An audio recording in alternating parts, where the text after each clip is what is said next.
Ladies and gentlemen, welcome to Light Sprinkler Action, a new podcast by two business owners from two separate generations. The idea here is that we're going to bring all types of new and crazy ideas from each of our business worlds. Some wisdom over there from Bob Carr, and certainly some wisdom not from me, but I don't know. Maybe you'll learn something, or maybe I'll learn something from or not the old man over there. Throw Bob up on camera. Look how beautiful he looks, bouncing in his chair. Wonderful. Yes. Thank you for the kisses. So the way this show is going to work is I'm going to be co-host with Bob over there. And we actually have Graydon joining us as well from TLC. He will be with us every time we don't have an official guest in the chair. And when it's the three of us, we will just talk about things in the business world that we feel deserve a 30-minute conversation. We have Austin with RL Productions, running technical director. He's running Switcher as well. You're on me, pal. There you go. You got to work out the kinks first episode. There you go. Well, I can't believe we didn't clean that desk up. It looks really. It looks like we're doing stuff over there. That's all Bob's stuff. It is all Bob's stuff. Technically, our stuff looks really nice. Ultimately, like, this is so pretty over here, and labels where they're supposed to be. So, Bob, are you excited at all? Do you feel I'm good? super excited. I'm just watching you drool on, but we're ready to roll. You ready? I was ready to roll an hour and a half Let's fire it ago. up. Let's talk. Come on. Graydon, are you ready? Tell me about the situation that just happened over at your house. Let's go. Come on. Bring it. Is it light sprinklers action or light sprinkler action? I don't know. Ladies and gentlemen, welcome to Lights, Sprinklers, Action! Just hit the button. The whole system goes dead. I was not alive in 2010. That was the intro song to like Madden 09. I put a drone in a lot of places. All right, so today's conversation, we're going to talk about things that go wrong In the contracting business. in the contracting business, just in the business world. You know, things are going to go wrong. How do you take care of those issues when they happen? That's primarily what we're going to talk about today. So as we jump into that, I have a story for you guys. This happened back in the spring at my house. We have had a bunch of brush, just overgrown crap, poison ivy, stuff that you don't want at your house at all. Just didn't Especially look when nice. you got a small child, too. No. It was really yucky stuff. I started getting poisoned. I didn't get poisoned my whole life, but just recently started getting it. So I'm like, nope, all this got to go. And apparently you can't have a blowtorch or you can have a blowtorch. You can't have a flamethrower in the state of Maryland, one of the few states where you can't. So that kind of took... And that stopped you? Yeah, it took DIY out of the situation, All right, unfortunately. So I had to hire a company to get rid of all of that brush. Well, hired a company, we'll call them Mondo's Trees Expert Services, something like that, right? Not their actual official name. We signed a contract that said I won't say what their actual name is.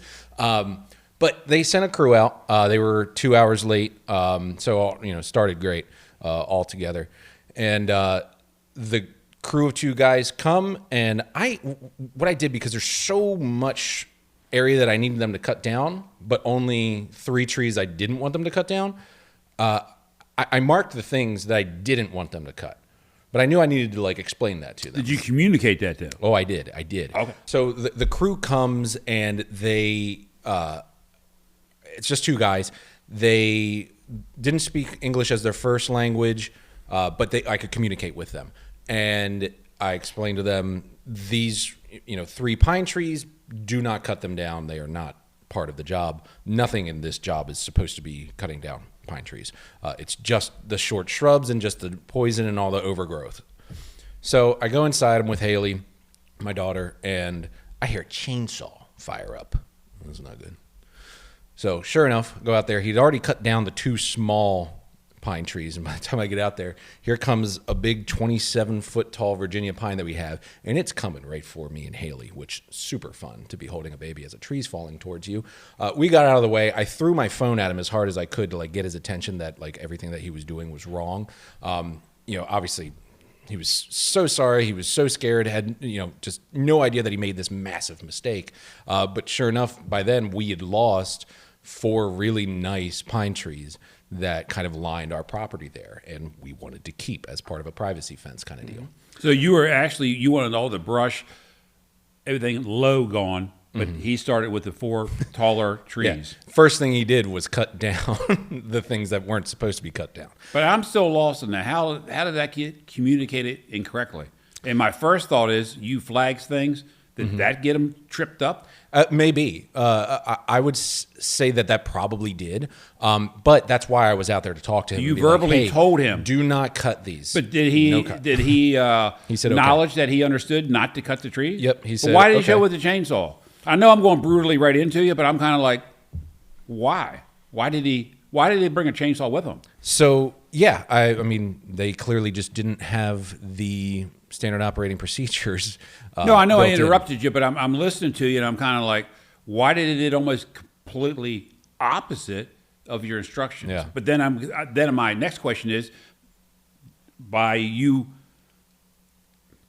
marking things that they're not supposed to cut, did that trip them up? But again, if you communicated everything with them, I think they were going to cut the trees regardless. Yeah. So what had happened was the client-facing person that was supposed to be there for the job was not there yet. That crew was late, so it was apparently supposed to be 2 separate crews. And the guy that's client-facing, whose English is his first language, was not there. Oh, and the project manager never showed. Yeah, project manager. I remember was that not night there. it all happened. You called me, you texted me, and you were upset, and I just couldn't figure out by text and that what all was going on. So he Yeah. never showed.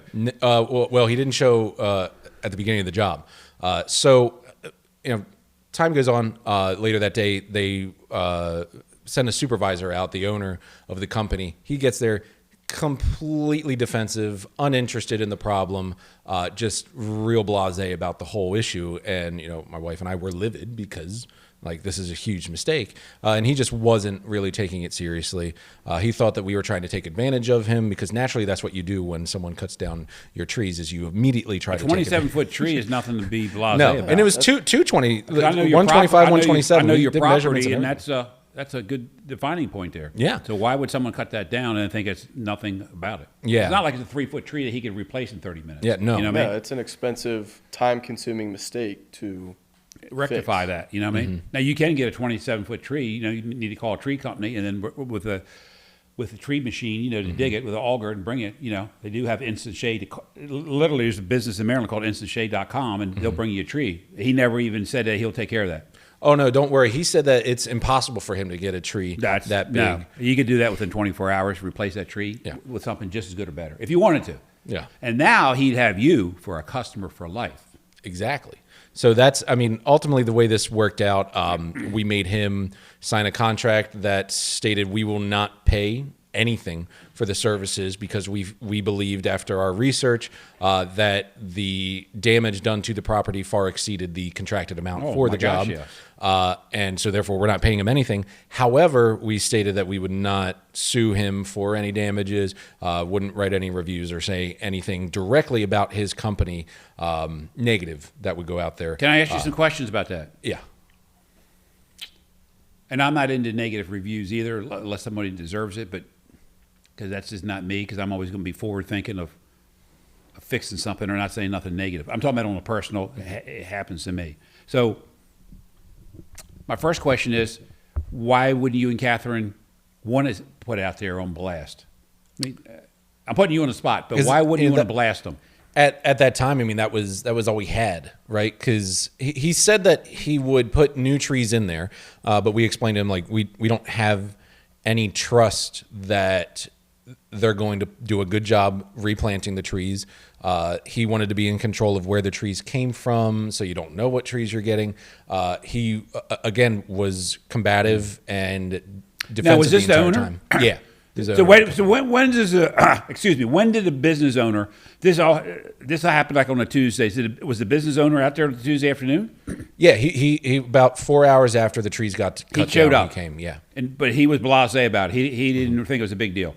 yeah. Okay, and obviously that just infuriated you even more. Of course. Oh, my favorite thing, and you'll love this. He said word for word, "Well, this isn't my fault." Wait, whoa. Which- Okay, expand on that subject. Why would he say that? So in his mind, he wasn't the one that cut the trees down. So none of this was his fault, and it was his guy's fault. And I'm like, it's not his fault. He does not have to be English speaking to work with me and to work for your company. It's the manager, the owner's responsibility to have the standard operating procedures in place, that a client-facing person is there on site, a project manager is there on site. Well, wait a minute. To keep all these things from happening. Wait a minute. I'm stepping all over you here, but you got me excited. Okay, so you say that, but was that his deal? Well, wait a minute. Let me back up, because I wasn't there on the original negotiation, of I course. was about to say, what did you call them to get them out to take a look, or did you do a phone call and said, "Hey, this is what I've got on my property," and you just described it over the phone? Oh no! Or did they have pictures? Like, why was that not in their notes? Yeah, and it was. So well, let me step on both of you. No, and I understand both of you, but were you under the impression, you and Catherine, before they showed that they were going to show with somebody that was going to walk the site with the employees that were actually going to do the work? So a project manager is supposed to show, interface with those guys, walk it, because he knew what he was doing. Correct. And that didn't happen. And so you took it on because nobody was there. You walked out with your baby girl and said, "I'm going to talk to these guys. I went over with them, but let me double check on them." Yep. And that's when the trees are coming down. Then Then the owner shows up and says it's not his responsibility. Of course it's his responsibility. Why would he say that? So 3 weeks before they came out, 3 weeks before the job, they sent a sales guy out to look at everything. So a sales guy already had marked down, had taken pictures, and wrote on his tablet, circled on his tablet what was going to get removed. In his notes on the original quote that we received, it said no trees are to be cut down. Everything to be removed is 7 feet tall and under, and these notes were in there. And So after all machete type of thing. yeah, so Hand when tools. I called the office to tell them this has happened and they needed to send a supervisor out, after that the sales guy called me. He was like, "Let me get this straight. They cut down your tall trees." And like the sales guy's freaking out. He's like, "Oh my God, like they weren't supposed to do any of that. Like it says directly on the work order that they're not supposed to do that." So like they were scrambling because everyone except the owner knew how big of a mistake this was and felt terrible. But that's why we got so frustrated. And of course, as a business owner, Now it makes more sense to me. Okay. that's why I explained to him, like, no, this is 100% on you. It's management's responsibility to have the operating procedures in place to protect their employees, to protect their contractors, and to make sure that they do the job that the company has been hired to do. And that clearly wasn't done there. I mean, they had guys using chainsaws instead of using bush eaters. Like the bush hogs that you can rent from Home Depot. They were using chainsaws like this, like just like they're hedge trimmers. I'm like, how are like 10 of these guys not dead? Like the way that they're like OSHA would just start shooting. I mean, like, No, that's all machete terrible. hand tools. Yeah, sickle nothing blade, all hand, right? Yeah, none of that was being done to code or how I would think that's how I would do it after a couple beers, but not certainly how I would think any professional. Now, if you're hiring somebody, yeah. Yeah. So all that to say, it's all good now. We got it figured out. But let me back up again. So when the owner gets out there and he's blasé, act like he could care in the world, right? Mm-hmm. You and Catherine were out there talking to him, and was he giving attitude, Catherine too, your wife? Yeah, I kind of didn't let him. I eventually kind of just. Who was more vocal, you or Catherine? Oh, me. I was much Was more. Catherine trying to get you to calm down? I'm trying to picture this in my mind. No, You she two was. together out there She with was this guy. equally as pissed, but she had Haley, so like. Okay, yeah, she had her hands full. Okay, Yeah. I get it. So why wouldn't the guy? Now I'm going to the solution. Mm-hmm. I'm jumping ahead again. I think we're ready for the solution. So my thought would be, if I was in that guy's shoes, I would look at it, listen. Okay, you got to let you vent, go through everything, so he make sure he understands the story. And I don't mean just go through the motions, but no, listen, get done. Mr. Condon, we made a horrible mistake. I agree. I need you to pick out the trees you and your wife would like. Give me some ideas, or I can do it. But if you got some ideas, trees you want here to replace, I don't know if you want the same tree. I can get, no problem. I can get you a 30-foot hemlock. You want a pine, whatever you want. And or if you want something else, if you want to go something shorter and get 6 of them, whatever we need to do, I want to get this right for you this week. Yeah. And you would have said, what would you have said? What would your answer have been if I would have said that to you? Great, thanks. I would hope so. Right. And I would have said, okay. And Catherine would say, hey, we don't need a 30-footer, but, you took out 3 or 4. If you guys could put in a dozen 6-foot hemlocks here or big boy greens, Yeah. take care of this, I'd appreciate it. And you guys would probably, when it all said and done in a week, would have probably put out a 5-star review, or at least a 4 or 8, knowing you guys, and say, hey, we had a little issue here, but this company's good. Problems arose, okay? But they made it right. They stood up for it. Because that's ultimately what matters, right? Like when the mistakes inevitably happen, Absolutely, it's going to happen. It's how you overcome them that really shows to your customer. 100%. I mean, the guy, he acted like them removing, because we had stumps grinded too. He was like, well, how about I'll remove all of the stump grindings free of charge, which is like $500 service. I'm like, you should want to get everything out of here. Make this look like you were never here to the very best of your ability at this point. Like, why are you trying to bargain this? And that, but that should be the cherry on top after taking care of replacing the trees, right? And then oh yeah, by the way, we'll also clean up completely. Maybe not every single last root, but we're not going to leave the stump sticking out of the ground. That's leaving more of a sore there. And that was the joke. They didn't grind the stumps at first of the trees they cut down. So you're going to make a mistake, and then you're going to leave the sore laying there. Like, I cut your arm off, I'm going to leave it all hanging out here. Yeah. That's terrible. And that's a bad attitude, the way I just said that, but bad example. But you know, that's terrible. Then he's going to try to charge you. Make it sound like it was a chargeable.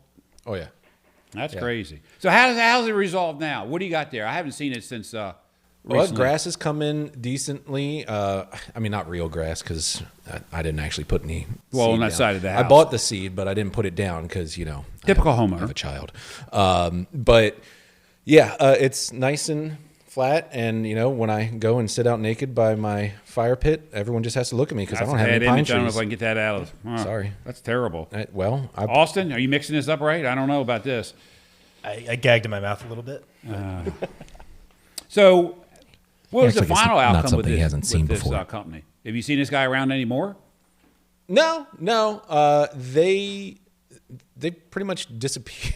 I mean, they disappeared from my timeline. Is this guy a pretty reputable guy in Baltimore County? Yeah, a lot of people know this company. So it was a one-off mistake, you think, or a lot of MO? He had said, like, oh, we've never made this mistake before. And I'm like, okay. I don't know that I believe him, but it was really easy for them to make. But yeah, Well, mistakes happen, though. Right? But he should have owned up to it. And hopefully he don't have too many more going on.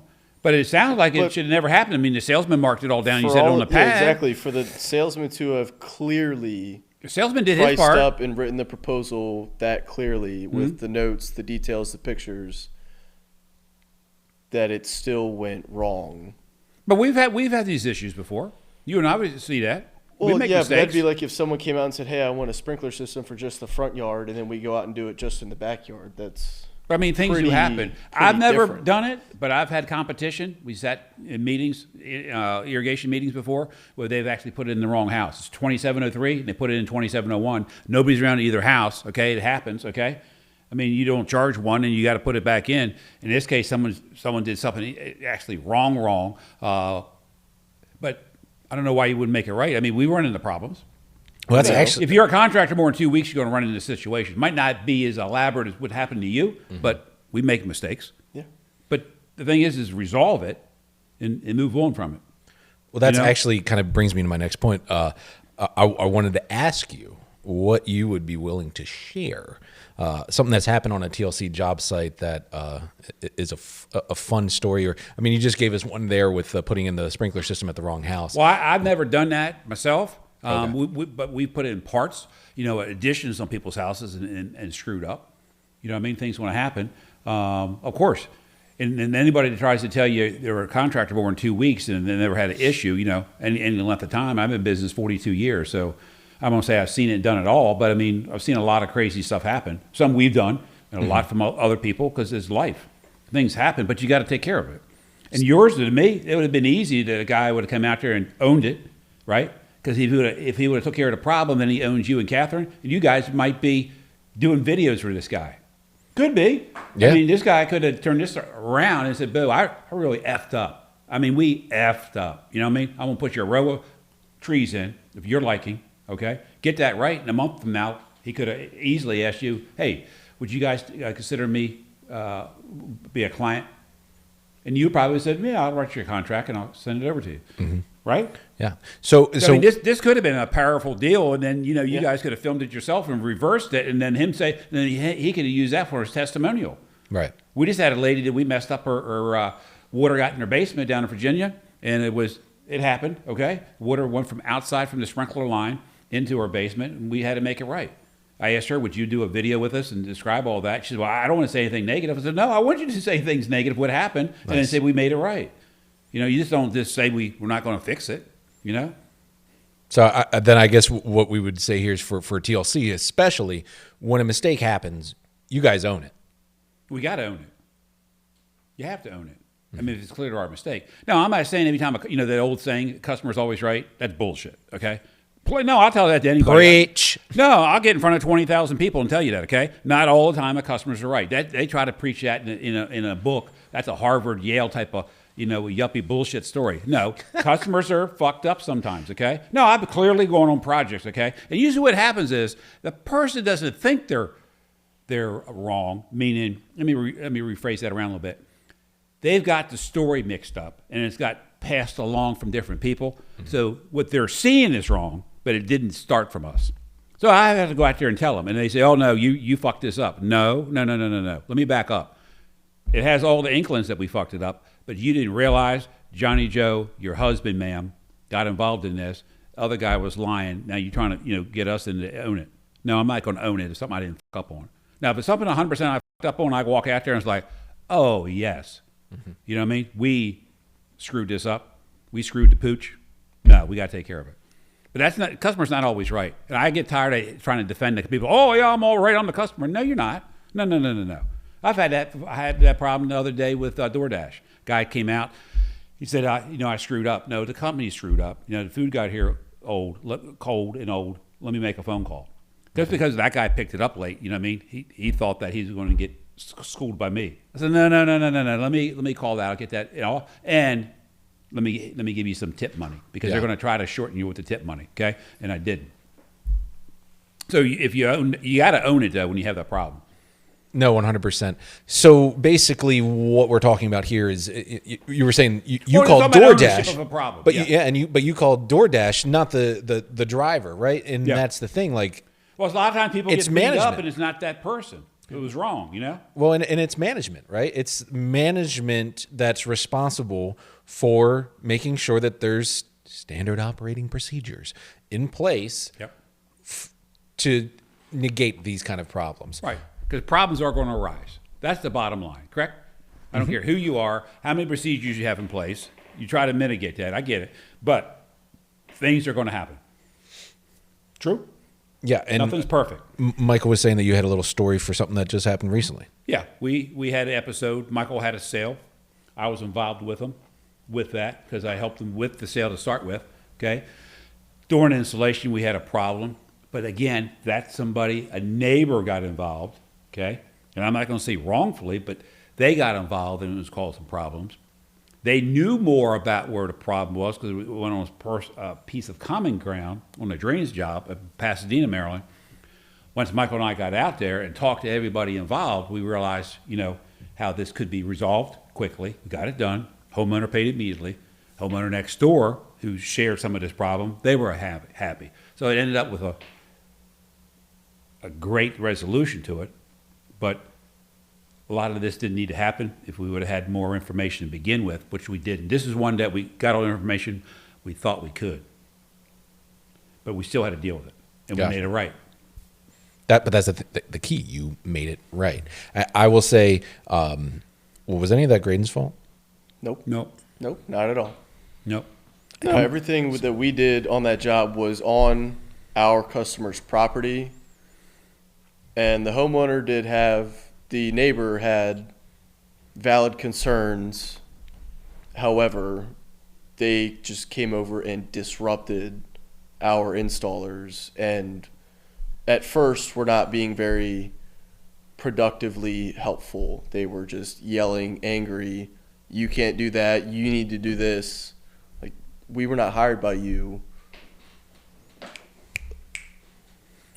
Well, we weren't hired by them. We thought they were being disruptive, but to find out the neighbor was not communication with the owner, and then the owner, the day of, she was distracted by other personal things going on her property, so she had no idea what was going on and if our drainage would work or not. Once we figured out everything and saw everything in the neighborhood, then Michael and I got involved, went up there and walked it. She still really didn't want to get involved because she didn't know much about it, and it just wasn't her forte. And I get it. It's yard drainage. It's not a sexy, colorful topic of getting water removed, okay? But once we got to the bottom of it, she was real receptive to it. The neighbor, Michael and I talked to afterwards, okay, she was receptive. She said, I wish this would have went smoother, but, no, it all boiled down to communication.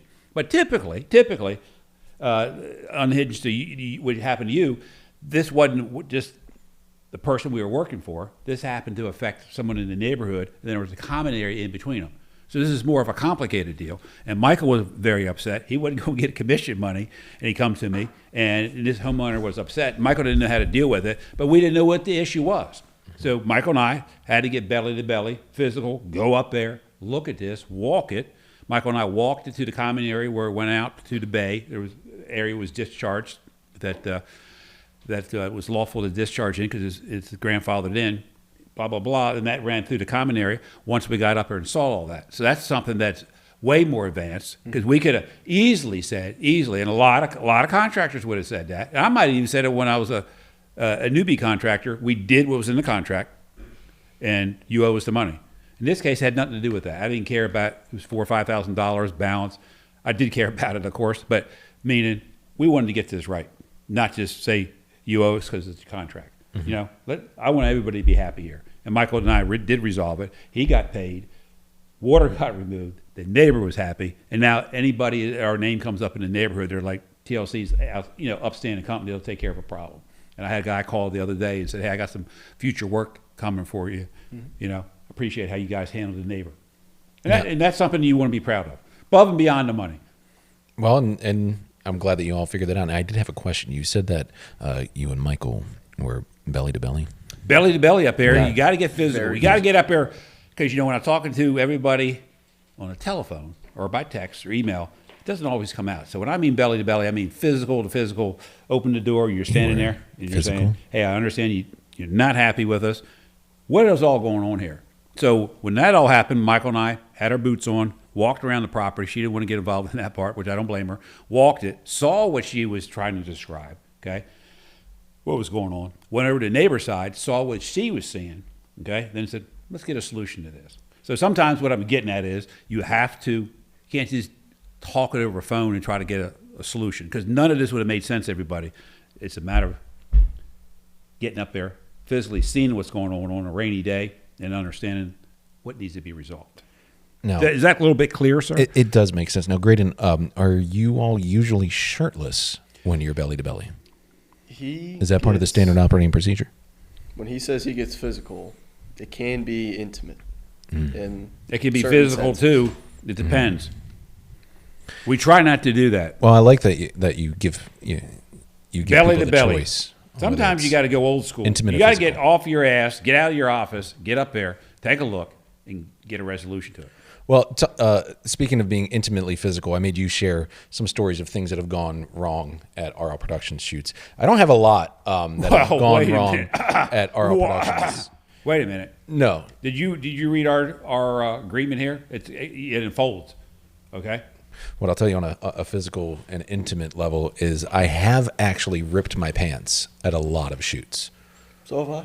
Yeah. You have? Anything leaked It's out? always Any on the body inside. fluids leaked out? No, nothing like that. It's weddings, right? You're crouching down, you're doing like all these Spider-Man moves. So I used to, I blew out my pants a lot at weddings. Austin, can you think of anything that went wrong on the shoot? Maybe forgotten SD cards. That's a good one. So yeah, we've had issues where we've forgotten SD cards. A lot of times it's like you say, when something goes wrong, it's your ability to How own do you it. pivot and take care of it? How do you pivot? You've had an SD card go bad here, or not have one, and you had it in the camera, but you always pivoted it and made it work. Well, and so that's the thing. Austin had mentioned pre-production. Perfect Pre-production? Pre-production. Perfect pre-production makes production perfect. That's how that goes. And what we do, and we pride ourselves on, except for anything that's TLC, because you can't pre-produce for Bob. You have no idea what you're running into when you come here. That's terrible. That's terrible. I don't either, and I work here. It's no, we did some pre-production. We got notes for this episode. First time in 16 years. Yeah, I'm proud of you. What are you gonna do? I'm proud of you. But we pride ourselves on our pre-production, and it's having the extra gear. It's having the things, the thought process is there, so that when that thing goes wrong, that will go wrong, you know how to handle it and you know how to get over it. And that's something that I think both of our companies have done very well. School of Hard Knocks, some of that. Well, you gotta look up to not fuck up. So let me ask you, if you showed up and doing a simple video with a Canon and your Canon went down, what would you do? If that's all the camera you had in your vehicle that day. So I only have one camera and it's dead. That's the scenario. First off, we like bring he more didn't than do one camera. For that. Wait a minute. That's not what I asked. Example. Because I'm sure you're going to give me the same answer that I'm hoping. Yeah. So you out there with one Canon, okay, and it's cold, and it just stops. It's not filming no more. But you're out there, and you got a one-time deal to get this. What are you going to pull out of your pocket to film on? Well, because Bo has Not an my Android, phone. he will use his phone. That's However, what I'm getting at. When that happens to us and I use my iPhone, he Poo-poo. has a fit. Yuck. I don't think. Spoiler Your alert, he Canon has goes used down, and you have your iPhone or your Android in your back pocket. Are you going to use that to film a little piece? Of course you are. Right. Well, yeah. And Say it's a one-off piece. Austin's and right. We only have that one shot. That Yeah. person's flying out to Europe tomorrow, and we need that little testimonial piece. You tell me you're not going to use that? Pull out your phone real quick and get it recording, or use my phone? Of course you are. Well, yeah, but it would come down to the gear that we have. So yeah, if Well, we that's didn't what have- I'm saying, though. That's all the gear you had, So yes, but and I know that's rare. well, that's the thing. Like, yeah, honestly, it's a shit example, Bob. I'm gonna be honest with you. Just because we have so much gear, even we have gear that connects to our phones and makes our phones with microphones like this from Rode Wireless Pro. We are able to connect them. I knew you to wanted our to try to phones. steal my idea today and use my Rode mic, my new gear. No, See, when you hear the quality to come out of them this week, had old ones you're you going to coulda be had. shitting your drawers, sir. You're going to be going to Frostburg and telling everybody. Well, thank Communications God it's- degree. it's Did I tell you I okay. went to Frostburg, 1957? It's okay because I ripped my pants. I went there when a university was coming out of the ground. That's all the time we have here. Light sprinkler action. Come on, can we get on another subject? So the moral of the story is What is the moral? Give me the Own it. moral. Come on. The moral of the story is own the mistakes you make as a business owner. They're going to happen. What's important is client relations. Own your mistakes. Figure out how to get over them, get past them. Do what you can to make the client feel like you truly care about them. And number one, have the right pre-production and standard operating procedures. Wait a in place. minute. Don't interrupt me when I'm making a point. Wait a minute. Are you trying to say you fake seniority? I mean, sincerity? Is that what you're saying? You can't fake that. Either you have it or you're not, Mr. Condon. I No sincerely wonder Catherine has these situations with you at can't night. believe that he interrupted me. Ah. So Can't fake it. that's it. Have the standard operating procedures in place. You and your standard operating procedures. Jesus. Austin Would you taught read me that the up on word. sitting on a toilet last night or what? No, Standard operating procedures. That's You haven't ever Austin seen that taught me sheet. the word. I don't know. Like it's. I really like it. Austin wouldn't use that. He comes from the hospital. well, that we had a they lot of always standard- amputate the wrong sides of people's bodies. That happens all the time. Wrong You're gonna have arm, to kill wrong this leg. How many times does that happen in the hospital and operation, Austin? A lot. I'm sorry, I can't hear you anymore. I Procedure. did tell him that, and Get I it? did teach him the standard operating procedures. I can fully say that he hasn't touched any standard operating procedures of RL Productions. since Okay, and you're talking, but the shot's on Bob. So use I don't have a camera, Use I'm your sorry. wide shot. Your wide shot. Well, then I got to talk to my mic and turn around. That doesn't make any sense. You're still look. You're on anybody that's talking. What, You you're can get you a going to yell at me. newscaster, Mike, and you can.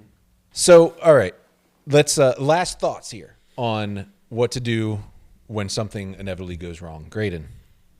Take ownership, get it fixed, get everybody happy.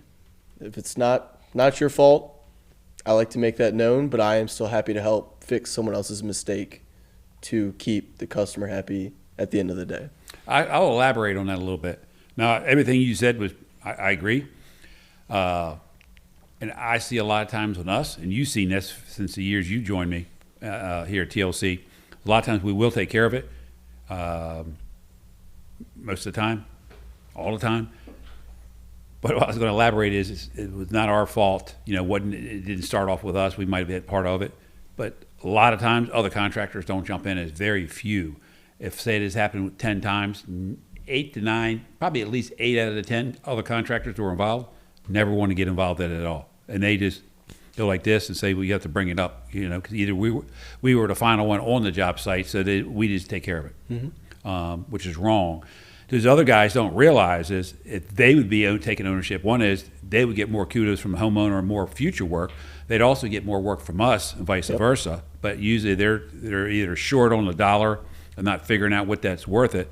But the ones that do, that's why we've been working with them for 30, 40 years. One I talked to last night that I brought up to you, I won't bring up to you now, but he's reached out to me at 8 o'clock last night about another contractor that didn't take ownership of it. And him and I were out there at 8 o'clock last night at dark, figuring out how to get a solution to it. This other guy was thrown off the property and no longer around. And he won't be no longer around in our group. But it's silly when people just don't take ownership of it because clearly it was his fault. Yeah. Clearly we had nothing to do with it. We were just around on the property working or when he was doing his work. So my final words with you is that it's funny how you said that, but a lot of contractors won't take care of it. And Bo brought up a good point is this guy would have just took ownership since he got out there, listened to it, make sure he understood it, because maybe he didn't understand it at first. Understand it, take ownership and said, Mr. Bo, how would you like this handled? I like to get you trees, if that's okay. And Bo would have probably grumbled and still be upset, but right now that wouldn't be a story, except it would be a very positive story. Yeah. And now it ends up that them two would probably never work together again. Correct? Correct. I doubt that ever happened. And he's ruined any kind of relationship he had with you, work-wise, professional-wise, and then homeowner-wise. And it didn't have to be. Yeah. And the cost of fixing what he'd done at his property. Let's just say it was all accident, right? And I'm sure it was, okay? I'm sure those guys didn't mean to come out there and cut trees down, right? But somehow that, I'll excuse you, bad operation setup, but it was clearly marked, but someone inverted that. Now, it could be as simple as the guy who was doing the work either couldn't read, didn't understand it, or in his mind, it flipped it. That does happen, okay? It could be a mental thing. Bottom line is it happened. Ownership of it, put your trees in, took care of it. That could have turned into an unbelievable story for marketing. That would be pennies on a dollar would have cost for him to do marketing. That's what I'm trying to say, right? So let's say it cost him $5,000 out of pocket that day, right? But he could use that so much marketing stories. You would have filmed it probably knowing you for him and said, dude, I appreciate you taking care of me and Catherine, you know, back last summer. I want to do a video with you. Let's get this going. And he could blow up Baltimore County right now, and you'd be saying, yeah, call me anytime you want. Appreciate it. I'll tell people. And that could have been that easy. Yeah. Yeah. No, 100%. We could have done a lot with him. I actually thought about doing videos with them if I really liked the job they did. Did not turn out that way. My final thought, along with everything you guys said about owning it, is having that pre-production and the standard operating procedures in place before anything goes wrong, so that you're ready for when anything inevitably goes wrong. Agreed. Well, thank you guys. That's episode 1 of Light Sprinkler Action. We're just going to get better and better as time goes on at this. But for right now, we'll see you on episode number 2. Number 2. Thank you. Bye-bye now.